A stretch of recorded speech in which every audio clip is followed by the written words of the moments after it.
अकबर बीरबल की कहानी। भाई जैसा।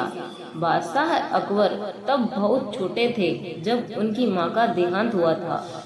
चूंकि वह बहुत छोटे थे इसलिए उन्हें माँ के दूध की दरकार थी। महल में तब एक दासी रहती थी जिसका शिशु भी दूध मुहा था। वह नन्हे अकबर को दूध पिलाने को राजी हो गई। दासी का वह पुत्र व अकबर दोनों साथ साथ दासी का दूध पीने लगे। दासी के पुत्र का नाम हुसीब था। चूंकि हुसीब व अकबर ने एक ही स्त्री का दूध पान किया था इसलिए वे दूध भाई हो गए थे। अकबर को भी लगाव था हुसीब से। समय बीतता रहा, अकबर बादशाह बन गए और देश के सर्वाधिक शक्तिशाली सम्राट बने। लेकिन हुसीब एक मामूली दरबारी तक न बन पाया। उसकी मित्रता जुआरियों के साथ थी और कुछ ऐसे लोग भी उसके साथी थे जो पैसा फिजूल बहाया करते थे।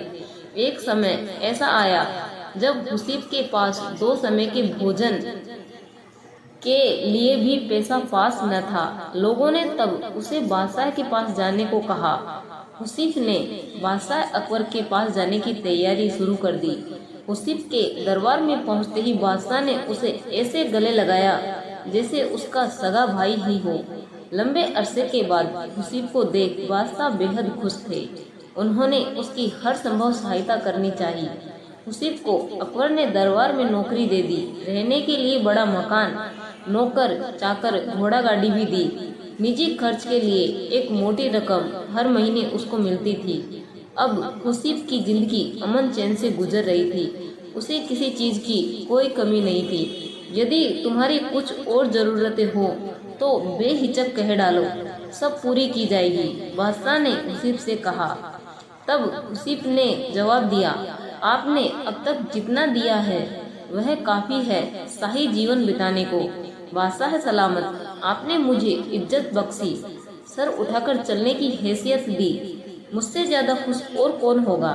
मेरे लिए यह भी फक्र की बात है कि देश का सम्राट मुझे अपना भाई मानता है। और क्या चाहिए हो सकता है मुझे। कहते हुए उसने सिर खुजाया। होठों पर एहसान भरी मुस्कान थी, लेकिन लगता था उसे कुछ और भी चाहिए था। वह बोला, मैं महसूस करता हूँ कि बीरबल जैसे बुद्धिमान व योग्य व्यक्ति के साथ रहूं। मेरी ख्वाहिश है कि जैसे बीरबल आपका सलाहकार है वैसा ही मुझे भी कोई सलाह देने वाला हो। बादशाह अकबर ने हुसीब की यह इच्छा भी पूरी करने का फैसला किया। उन्होंने बीरबल को बुलाकर कहा, हुसीब मेरे भाई जैसा है। मैंने उसे जीवन के सभी ऐशो आराम उपलब्ध करा दिए हैं, लेकिन अब वह तुम्हारे जैसा योग्य सलाहकार चाहता है। तुम अपने जैसा, बल्कि यह समझो अपने भाई जैसा कोई व्यक्ति लेकर आओ जो हुसीब का मन बहला सके। वह बातूनी न हो, पर जो भी बोले नपा तुला बोले। उसकी बात का कोई मतलब होना चाहिए। समझ गए ना कि मैं क्या कहना चाहता हूँ। पहले तो बीरबल समझ ही न पाया कि बादशाह ऐसा क्यों चाहते हैं। उसे हुसीब में ऐसी कोई खूबी दिखाई न देती थी।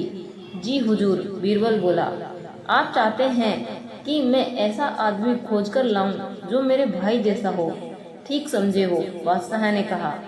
अब बीरबल सोचने लगा कि ऐसा कौन हो सकता है जो उसके भाई जैसा हो। हुसीब भाग्यशाली है जो बादशाह उसे अपना भाई मानते हैं और उसे सारे ऐशो आराम उपलब्ध करा दिए। लेकिन बीरबल को हुसीब की यह मांग जची नहीं कि उसके पास भी बीरबल जैसा सलाहकार हो। बादशाह बेहद सम्मान करते थे बीरबल का, और बीरबल भी बादशाह पर जान छिड़कता था। लेकिन हुसीब तो इस लायक कतई नहीं था। अब बीरबल सोच ही रहा था कि समस्या को हल कैसे किया जाए।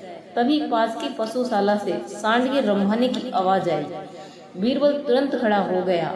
आखिरकार उसे अपने भाई जैसा कोई मिल ही गया था। अगले दिन उस सांड के साथ बीरबल महल में जाकर अकबर के सामने खड़ा हो गया। तुम अपने साथ इस सांड को लेकर यहाँ क्यों आए हो बीरबल? अकबर ने पूछा। यह मेरा भाई है, बादशाह सलामत, बीरबल बोला। हम दोनों एक ही माँ का दूध पीकर बड़े हुए हैं, गौ माता का दूध पीकर, इसलिए यह सांड मेरे भाई जैसा है। दूध भाई। यह बोलता भी बहुत कम है। जो इसकी भाषा समझ लेता है उसे यह कीमती सलाह भी देता है। इसे हुसीब को दे दो। मेरे जैसा सलाहकार पाने की उसकी इच्छा पूरी हो जाएगी। बीरबल का यह उत्तर सुनकर अकबर को अपनी गलती का एहसास हुआ। तब उन्हें लगा कि जैसे उन जैसा कोई दूसरा नहीं, वैसे ही बीरबल भी एक ही है। तो फ्रेंड्स, कैसी लगी मेरी ये कहानी? यदि पसंद आई हो तो वीडियो को लाइक और ज़्यादा से ज़्यादा शेयर करें और ऐसी ही रोचक कहानियाँ जानने के लिए हमारे चैनल को सब्सक्राइब कर ले। वीडियो को अंत तक देखने के लिए धन्यवाद।